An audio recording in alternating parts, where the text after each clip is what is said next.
नमस्कार.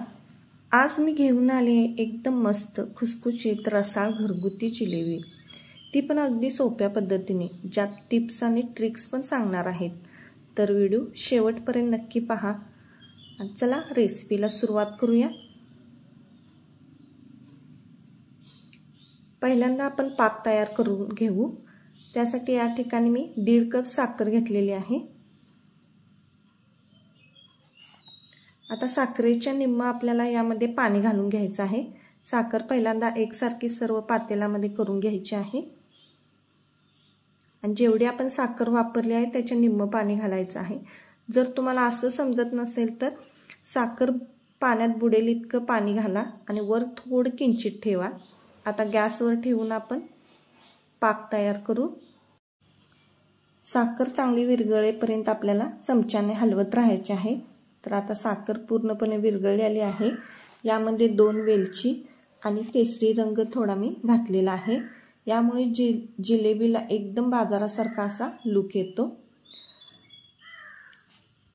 लक्षात ठेवा, पाक जास्त घट्ट करायचा नाही. फक्त दोन्ही बोटांमध्ये थोडा दाटसर असा चिकटपणा आपल्याला जाणवला की गॅस बंद करायचा आहे. जास्त घट्ट झाला तर जिलेबी कडक पडते आणि जास्त पातळ झाला तर ओलसर बनते. म्हणून पाक व्यवस्थित बनवायचा आहे.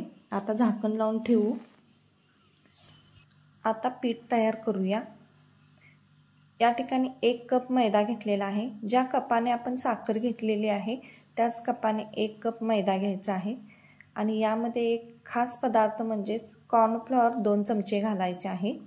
आणि त्यामध्ये 1 चमचा तूप घालून सर्व पीठ आपल्याला चांगले मिक्स करून घ्यायचं आहे.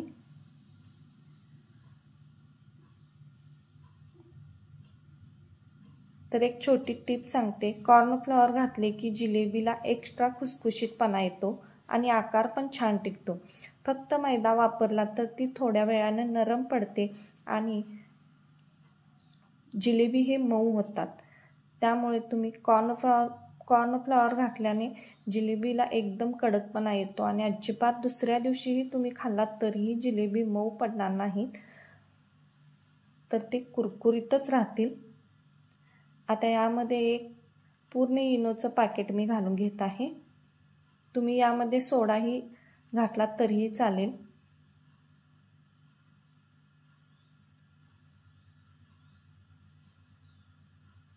तर आता सर्व पीठ चांगले मिक्स करून घ्यायचं आहे. आणि त्यामध्ये थोडं पाणी घालून आपल्याला हे चांगले घट्टसर असे पीठ तयार करायचं आहे.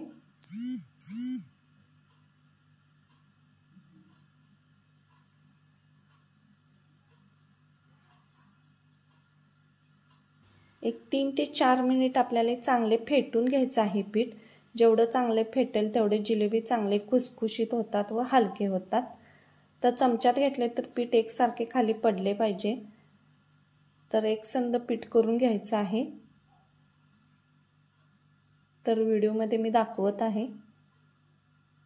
तर या पिठासाठी मला 1 कपातलं थोडं पाणी माझं शिल्लक राहिलेलं आहे. या ठिकाणी मी एक पाइपिंग बॅग घेतली आहे. तुमच्याकडे पाइपिंग बॅग नसेल तर तुम्ही याऐवजी दुधाची पिशवी सुद्धा घेऊ शकता. आता या पिशवीत सर्व मिश्रण ओतून घ्यायचं आहे.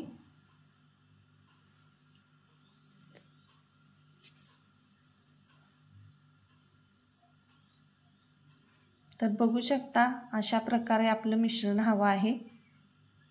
एकसंध पीठ झालेलं आहे.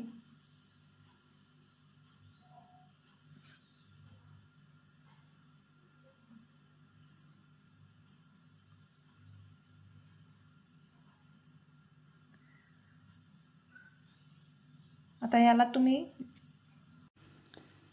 तुम्ही गाठी मारू शकता किंवा छोटी रबर ही लावू शकता, म्हणजे पीठ बाहेर येणार नाही. तर या ठिकाणी मी छोटी रबर लावून घेत आहे.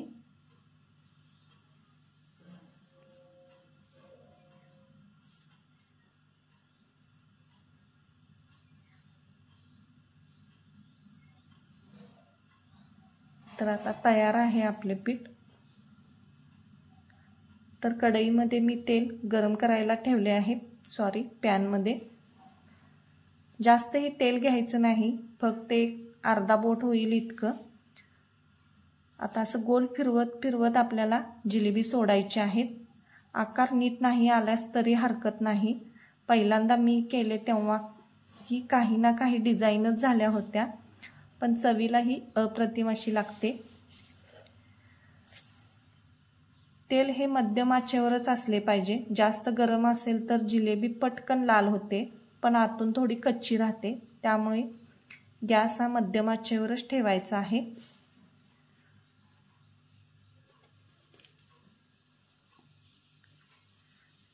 आता जिलेबीला चांगला लालसर कलर येत आहे. आता आपण लगेच जिलेबी काढून घ्यायची आहे. गरम गरम जिलेबीच पाकामध्ये घालायची आहे. पाक हा थोडा कोमट असला पाहिजे. बघा पाकात टाकल्यावर कशी चमकत आहेत, अगदी बाजारात मिळतात तशी. तर 1-2 मिनिट आपल्याला त्यामध्ये. तर मी अजून एकदा तुम्हाला जिलेबी सोडून दाखवते तेलामध्ये.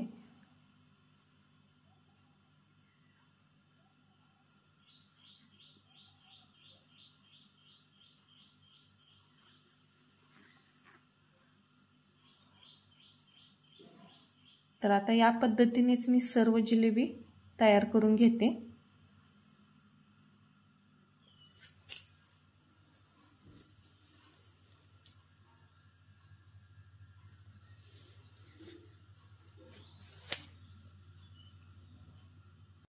पाकातून काढल्यानंतर जिलेबी असे आपल्याला एका जाळीमध्ये ठेवायचे आहे, म्हणजे शिल्लक राहिलेला पाक हा खाली पडतो.